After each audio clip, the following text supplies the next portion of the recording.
العاقبۃ للمتقین والصلاة والسلام علی سید الانبیاء وخاتم المرسلین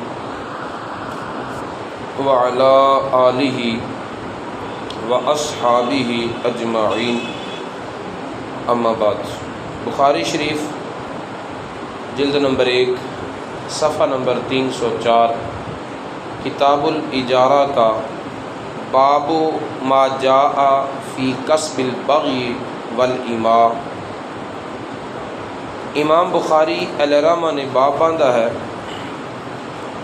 فاحشہ عورت کی کمائی اور لونڈیوں کی کمائی کے بیان میں۔ فاحشہ عورت کی کمائی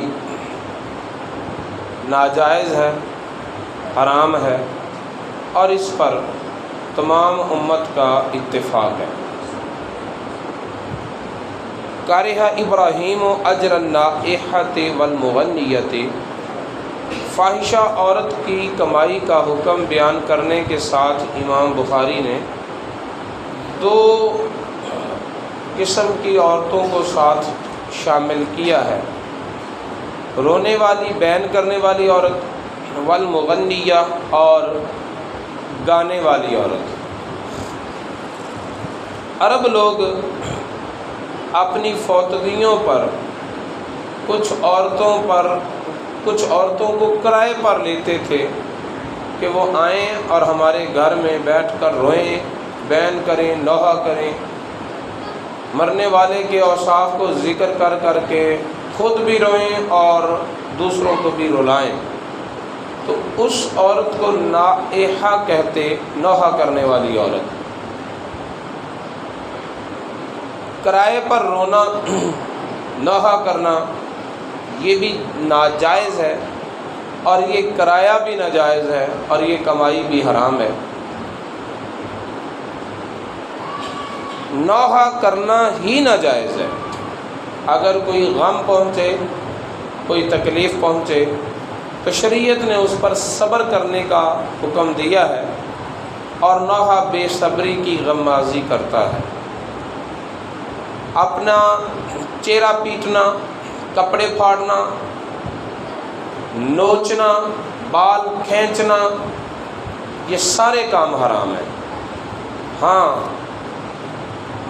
مرنے والے کی جدائی کے غم میں آنسو بہانا، غم کے آثار کا چہرے پر اتر آنا، یہ کچھ بھی ناجائز نہیں ہے۔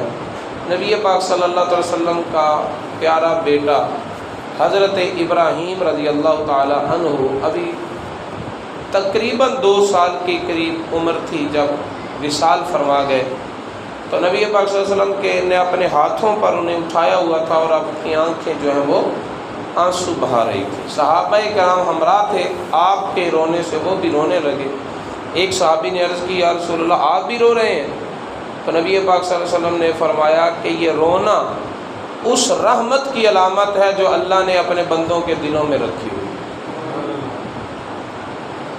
فرمایا ہماری آنکھیں آنسو بہاتی ہیں، لیکن ہماری زبان سے کچھ بھی ایسا نہیں نکلتا جو اللہ تعالیٰ کو پسند نہ ہو۔ تو رونا، اس میں کوئی کراہت نہیں ہے۔ اظہار غم یہ ایک فطرت کا تقاضا ہے، انسان کی جبلت میں شامل ہے، لیکن خلاف شریعت آوازیں کسنا، جملے بولنا، کپڑے پھاڑنا، چہرے پر پیٹنا، سینہ کوٹنا، بال نوچنا، یہ سارے کام نوحہ میں آتے ہیں، اور ایسا کرنا بھی حرام ہے، اور ایسا کرنے کی اجرت لینا بھی حرام ہے۔ اسی طرح گانے والیاں گانا گائیں، ناچیں، اور پھر اس کی جو اجرت لیتی ہیں وہ بھی ناجائز اور حرام ہے۔ امام بخاری نے یہ باب باندھ کر اس پر سب سے پہلی دلیل قرآن پاک سے ذکر کی ہے۔ قرآن پاک میں اللہ رب العزت ارشاد فرماتا ہے وَلَا تُكْرِهُوا فَتَيَاتِكُمْ عَلَى الْبِغَاءِ إِنْ أَرَادْنَا تَحَصُّنًا۔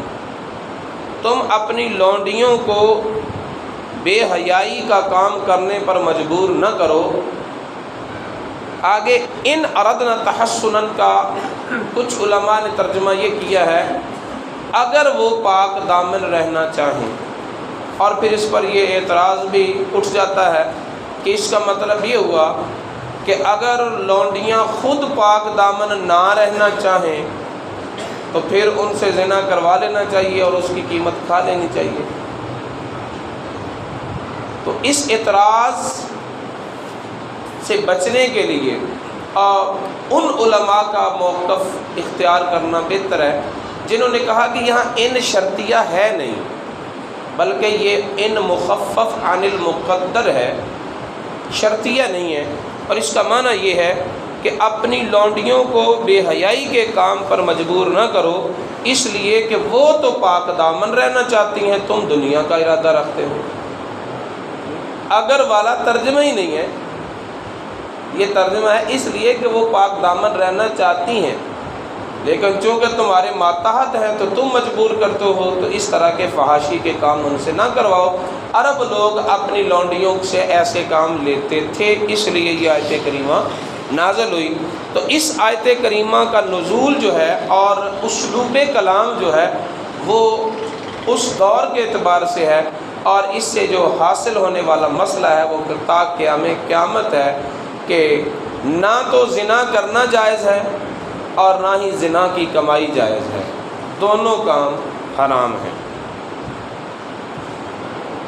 امام بخاری علیہ رحمہ نے یہ باب باندھ کر اس باب کے ضمن جو حدیث ذکر کی ہے وہ حدیث حضرت ابو مسعود انصاری رضی اللہ تعالی عنہ سے روایت ہے کہ رسول اللہ صلی اللہ علیہ وسلم نے ان رسول اللہ صلی اللہ علیہ وسلم نہا عن ثمن الکلب و مہر البغش و حلوان الکاہن، نبی پاک صلی اللہ علیہ وسلم نے کتے کی قیمت سے منع کی ہے۔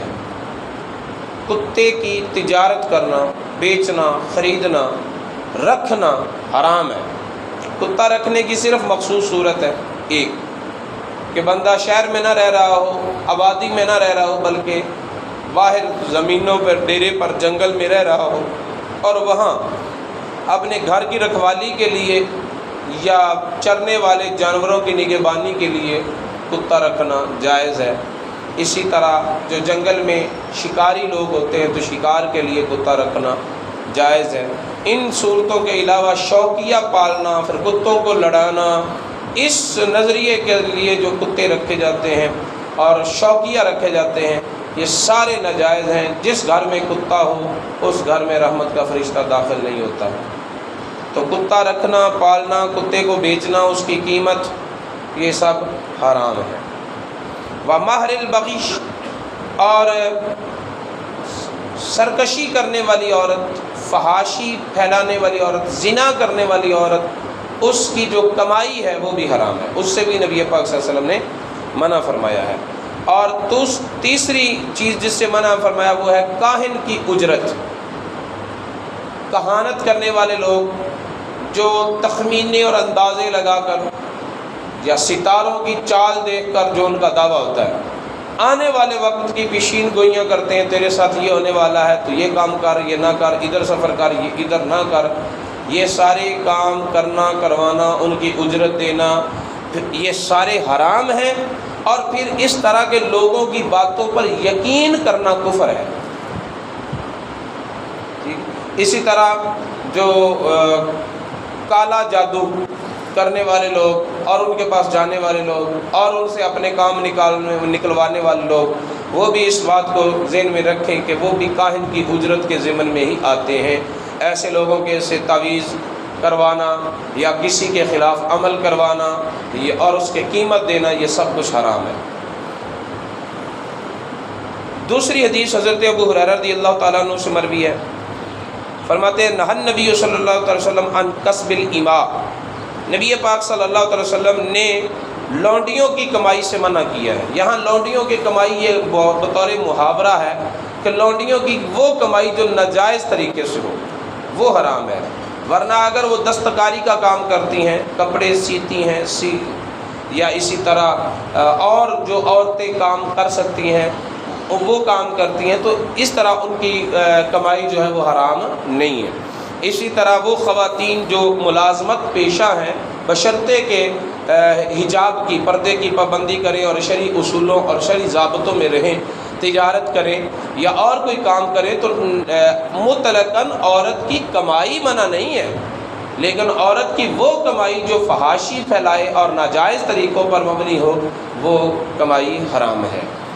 اللہ رب العزت ہمیں نبی پاک صلی اللہ علیہ وسلم کی تعلیمات کو سیکھنے اور ان پر عمل پیرا ہونے